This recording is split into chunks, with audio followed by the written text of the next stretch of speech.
Welcome, dear children. Subject Mathematics, Standard 5th, Chapter 1, Roman numerals. Now let us see what is Roman numerals. So first of all, we will see the example. Now, where we can see the Roman numerals? We can see the Roman numerals in clock and watches. Clear? So, this is an example of your Roman numerals. See, the Roman numerals are written in this clock. Clear? Now, see here the building name is marked in Roman numerals. Why? Because ancient Roman used letters to write numbers. Clear? So even today, building date and public monument is marked in Roman numerals. Understood, everyone? You can see in this picture that the building name is written in Roman numerals. Clear? Even in your notebooks, you are writing the standard in Roman numerals. Now let us see how Roman numbers are made using 7 symbols as shown below in this chart. Clear? Now see, in this picture, Roman number is given and Hindu Arabic number is given. So let's see how you will write down Roman number in Hindu Arabic number. Now first here the Roman number is given, that is I. So how you will write down that Roman number I in Hindu Arabic number? So that I stands for 1. Clear? That I you will count as 1. Now second one is given V. That V stands for 5. Understood? Now third one is given X. That X we are writing in Hindu Arabic number as 10. Clear, students? Now L stands for 50, C stands for 100, D stands for 500 and M stands for 1000. Clear? So you have to keep all these 7 symbols in your mind. How these 7 Roman numbers you can write down in Hindu Arabic number. Clear, students? Now first we have to study the 3 rules for writing the Roman numerals. Clear? First rule is rule of repetition. Second one is rule of addition. And third one is rule of subtraction. So first of all we have to study this 3 rule before writing the Roman numerals. Now let us study the first rule, that is rule of repetition. Now here the repetition of I and X means addition. It means that if you are repeating I and X means what you can do, you can add that numbers. Clear? Means you are adding that number. Understood the first rule, everyone? Now see the example over here.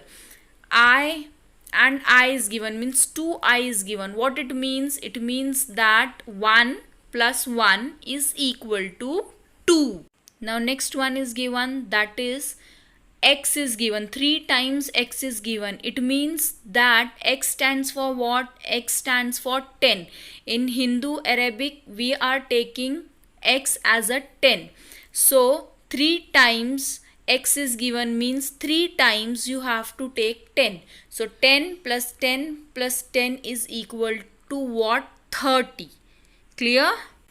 See, the important note is given that symbol I, X, C and M can be repeated maximum 3 times. Clear, everyone? But V, L and D are never repeated. Clear? This point you have to keep in mind, student, that I, X, C, M can be repeated, but you can't repeat V, L and D. Now let us see the second rule, that is rule of addition. Now in this rule what we have to keep in mind is, if we are writing the smaller value, clear, on the right hand side of a bigger value, means what we have to do? We have to add that smaller value with the bigger one. Clear? See the example given over here, that is V and I is written. Means on the right hand side of a V we have written I. Means what we have to do? We have to add that I with V. Clear? Understood what we have to do? So if you will add, now V means 5, I means 1. So 5 plus 1, what you will get? You will get that is 6. Understood? Now see the second example. It is given X and V. Now X is your bigger value, V is your smaller value. So what you have done? You have written the smaller value on the right hand side of your bigger value. Clear? Means what you have to do is you have to add that 5 with 10. So what you will get? 10 plus 5, that is 15.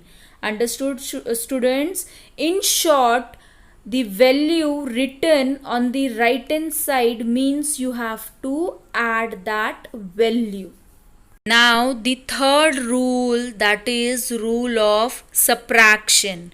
Now student, what you have to do in this third rule is that I is written to the left of V or X. It means what you have to do? You have to subtract.